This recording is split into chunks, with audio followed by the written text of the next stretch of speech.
You very often hear about how expensive college is, and every once in a while you hear somebody giving birth and they're like, oh my God, how much is college going to be in 20 years? So there is a program called the 529 College Savings Plan, which is perfect if you have children, either they're newborn or they're 2, 3, 4 years old. It's a tax advantaged investment vehicle and it's designed to encourage savings for the future higher education of a specific beneficiary.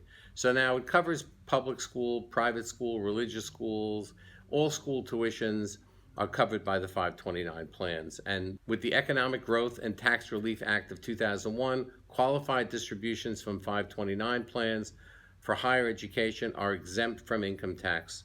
Now, it's a great way to periodically invest in your child's college fund or your nephews, your nieces, some beneficiary of yours. You put money aside every month, every week, whatever you want, preferably in a mutual fund, and that money will grow in the account tax free. So you can put money, $100 a month in, $200 a month in, 18 years down the road, you should have a lot of money if you pick a good growth fund. It's a great way to invest and not pay taxes on the money. There's a Tax Cut and Jobs Act that was passed in 2017 that expanded to cover all grades, kindergarten to 12, school tuition costs up to $10,000 per child.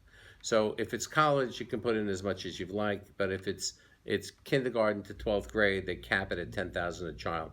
But still, if you put $200-300 away a month or $100 away a month, $1,200 a year, and you're doing this for 15 years, and with growth in the market, whatever you invest in, you should have a couple $100,000. Now, yeah, is that going to be enough to cover college? Probably not. But at least you have something. It's better to do that than to do nothing. Most people do nothing. They don't have any money set aside, and they have student loans, and the kids have to borrow, and they graduate college. They have a hard time finding a job, let alone now you owe $75,000 in college debt. So these are a really good program to be involved with. You can get it at your bank. You can get it if you have a stockbroker, but walking into a bank, you'll be able to get a 529 program. Now, money that you take out of the 529 plan can be used for tuition, books, fees, supplies, room and board, as long as you're a half-time student, which is 6 credits, I would assume. But a half-time student, you'd be able to write off room and board. It can't be used to pay off student loans. It can't be used to pay off student loan interest. It has to be used specifically for the child's college or master's degree, doctorate degree, anything to do with higher education.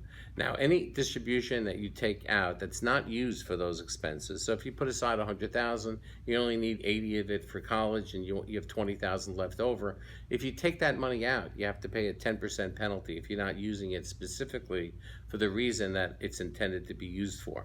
So you do have to pay a 10% penalty. The only way to not pay that penalty is if the beneficiary died or became disabled, permanently disabled. So, or again, when you make the contributions every 6 months, every month, whatever you decide to do, it's not deductible on your tax return. You can't write it off. It's not a deduction. All you're really doing is you're putting money aside. It's growing tax deferred, and that really is what the benefit of the program is, that you can put money in something, it'll grow. You can put away $50,000, which becomes $200,000. You're not paying taxes on that growth.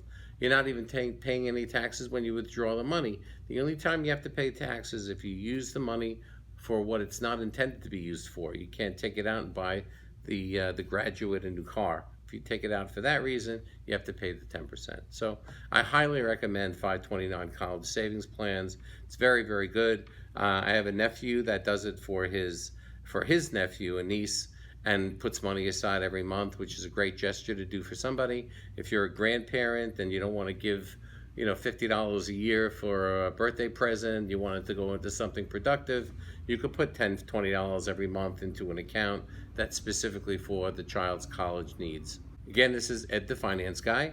I appreciate everyone hearing what I have to say. If you have any comments, please let me know. Email me ed1959@usa.com. Call me on the phone, 516-205-0722. Be smart and tune in next time to Ed the Finance Guy on YouTube. Thanks very much.